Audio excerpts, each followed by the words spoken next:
Brilliant. So that's from Hebrews 11 in the New Testament. Now, like Matt said, we've just had as a church a week of prayer right at the beginning of this year. And one of the words I believe God is saying to us as a church this year, is giving us as a church this year, is this word courage. It's one of our three values that we have here: home, real, and courage.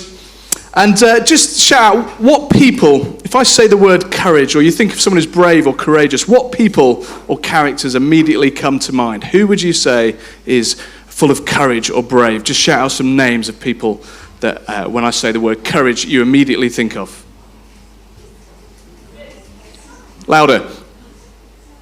Ruth. Ruth in the Bible, yes. They don't all have to be biblical, but yes, Ruth. Mufasa, thank you. Rachel, very nice, lovely. Yes. Mulan, fantastic. Any others? Nelson Mandela, thank you. Any others? Florence Nightingale, what was that one over there? Rosa Parks, yes, absolutely, indeed. Loads of people that come to mind when we hear the word courage. And this term, we're going to spend some time looking at how we here at St. Swithin's might be a people who have courage. Courage to encounter more of God's love, courage to go and live more like Jesus, and courage to go out there full of his Spirit to see lives and communities transformed. Now, we've read from this book of Hebrews. And Hebrews 11, it is one of my favourite chapters, if you're allowed them, in the Bible, because it's this amazing list of heroes of the faith. Did you see them all there? All these amazing men and women who did amazing things for God, full of courage, who chose to live by faith. And that passage starts like this, Hebrews 11:1. Faith is confidence in what we hope for and assurance about what we do not see. This is what courageous heroes of the faith were all about. This is what set them apart from the crowd. And it's like this: they couldn't see any sign of what God had said was going to happen, but they lived as if they could. In other words, they had courage to live by faith, and it affected everything about the way they lived and trusted that God's word was good. So I'll give you an example. We saw Noah pop up in that passage. God, as you know, told Noah to build an ark. Now, Noah lived nowhere near the sea. God told him there was going to be a flood and to build an ark. Noah could have just gone, as all the people around went, "Don't be ridiculous. Don't be ridiculous. Why would I waste my time doing that? It's crazy." Noah couldn't see the rain. He couldn't see the floods coming. But he started acting in courage as though the floods were coming. He lived by faith. He couldn't see what God had said was going to happen, but he started acting as though it did. And so by faith, he built an ark. People around him must have thought he was mad. But actually, he saw God's promises come true. He had the courage to believe God's promise and follow what God was saying, which is why we had a little game earlier. I'm just going to ask someone to come up and help me with a slightly smaller version. It's not quite as nasty, but there might be a surprise in there. Do you want to come up? Is that all right to be on camera? Is that all right? Hope you come then. Wonderful. So just hold that parcel for me a minute. I give you my word that right at the center of that parcel is something lovely. Okay? It's good. You'll really like it. So what would you like to do now?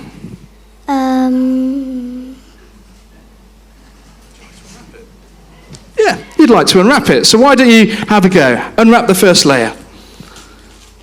You know that at the middle something is good, so you're going to unwrap it. Right, let's see what you've got. Have you got a little prize on the way? There we go, you can keep that. A lovely chocolate egg. Now you see, she's believed that my word was good and that there's a brilliant prize at the middle. And so she's began acting as though there is. She didn't just say, I believe there's a nice prize in the middle, but I'm just going to put it there and look at it for ages, and maybe one day it will open itself. You've started acting and behaving as though there is something good in there, and so you've changed your behavior and started unwrapping the parcel, correct? Good. Go on, unwrap another layer.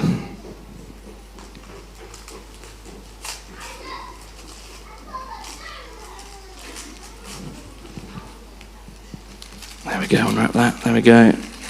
What have you got? Hold it up so everyone can see. Uh-oh. Uh-oh. You see, as you lean into the promise, as you keep trying to unwrap in faith, believing there's something good in the middle, sometimes it doesn't always go smoothly. Okay, sometimes there's a little bit of an obstacle or a bit of suffering in order to get to the prize. So do you want to bail out at this point? Or do you want to have a little nibble and keep going? Or, I'll tell you what, because we do the Christian faith as a whole family, don't we? So if you'd like to choose someone else to come and help you with this part, you can do that as well. So is there someone you'd like to choose? Maybe mum or dad? Oh, mum. Hi, mum. Would you like to have a little... There we go. There we go. You can carry on and unwrap the parcel now. Thanks, mum.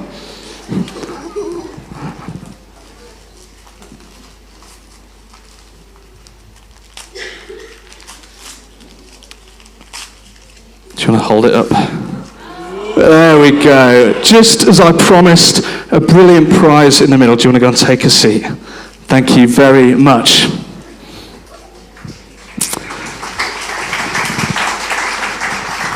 Now, she couldn't see the prize in the middle when she set off, but she trusted, for some reason, that my word was good. And so she had the courage and the faith in what I'd said to keep going, even when there were a couple of challenges along the way. And let's just pause ourselves and remind ourselves of some of those heroes. It says this, the passage, and what more shall I say? I don't have time, I love that phrase, I don't have time to tell, and then he goes on and tells us anyway. I don't have time to tell about Gideon, Barak, Samson, Jephthah, about David and Samuel and the prophets, who through faith conquered kingdoms, administered justice, and gained what was promised. These people by faith shut the mouths of lions, quenched the fury of the flames, and escaped the sword. Their weakness was turned to strength. Some faced struggles and were made fun of. Some were put in prison. Others even put to death. But they lived by faith, knowing God's promises were true, knowing that his kingdom was coming, knowing that he was faithful to his words, and they received their reward. And the passage finishes. All of them were commended for their faith, celebrated for their faith, because God has planned something better for each one of us. And they all lived before Jesus. But with Jesus coming, making true God's promises, helping us to live out God's promises, it means all of us, them but us now, can experience the rewards right at the center of our faith. And so this year, I want to ask you, this year, what would it look like for you to have courage to live by faith? What would it look like for you to have courage to live by faith? I'm just very quickly going to invite Molly and Charlotte to come and join me. Make them feel welcome. Yeah. So Molly and Charlotte, they're part of our youth group here, and over this last term we've been doing various youth socials, and it turns out the last couple of youth socials, we've nearly had as many like non-church there as we have church, which has been amazing, and there's been others as well, but you two have been really good at inviting friends along and having the courage to do that. So just a couple of questions first. How do you bring it up in the first place, and what do you ask them? So I usually pick like non-churchy events, so to start off with, and then can invite them if they enjoy it. I usually make like a group chat and just add loads of people, and then just say, look, this is happening, I think you'd enjoy it, no church involved, just a bit of fun. and usually they come along. Amazing. And what about you, Charlotte? Usually it just gets like brought up in a conversation, like what I'm doing on the Wednesday, and I just say I'm going to youth. Do you want to come with me? Brilliant. So someone just says what you're doing tomorrow night, and you just naturally have the courage to share it. That's amazing. That's amazing. So when you do share your faith, or invite them, or share something of what you're doing on Wednesday night, how do you feel? Like, is it really easy, or do you feel like you need courage, or how are you feeling in that moment? It was like scary the first time, but then as you like ask more and more people, and like every other week, like it just comes like easier and easier task. So you needed courage to start with, but then it's become natural. Brilliant. What about you, Molly? It's still quite scary sometimes, but I keep inviting like more and more people. So I started off with 1 or 2, and then I think I managed to fill a minibus when we went ice skating. So it's a little bit scary inviting so many, but it goes all right. Amazing. Filled a minibus. How good's that? And last question, why do you invite them? Because there's loads of people going ice skating, so why do you invite them in the first place?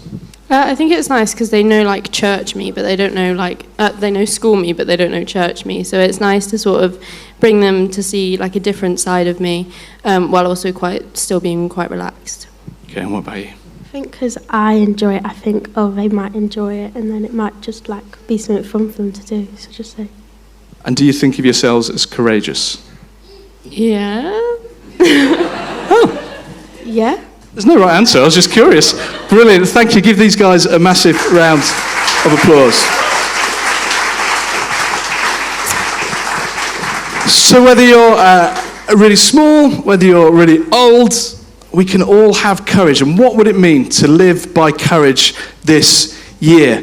If we started living as though we actually believed and had confidence in the things that God has said to us in his word and the promises that he's given to us. Maybe for you this year, it might be prioritizing prayer more.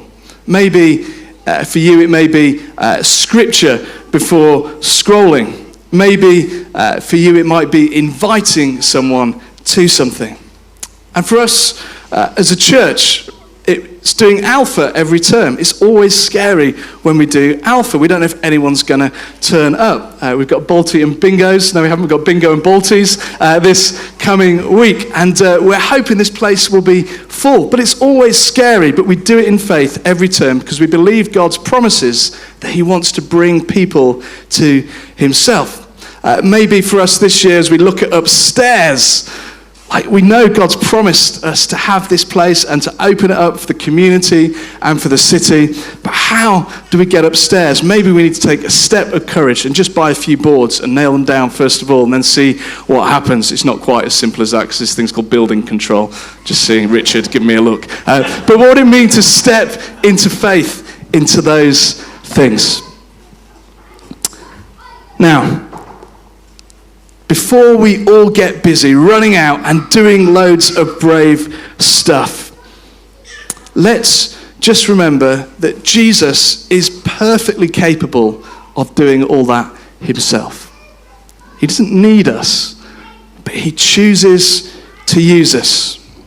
And so that means the greatest place that we find our courage is actually being still and knowing him. That's where our courage will come from. And so perhaps the greatest courage we need this year is first of all to spend time with him in quiet, in prayer, reading our Bible. And that's courageous because it means changing some of our habits. But it's also courageous because it means God might just speak to us. And then we might just have to obey and live by faith. Just one slide's going to come up. So this week, maybe you could be still with God. Maybe you could choose to offer to pray for someone. Maybe you could invite someone. Maybe you could be generous with your money to someone. Maybe just choose one of those challenges that you can do this week to begin to be courageous and live by faith.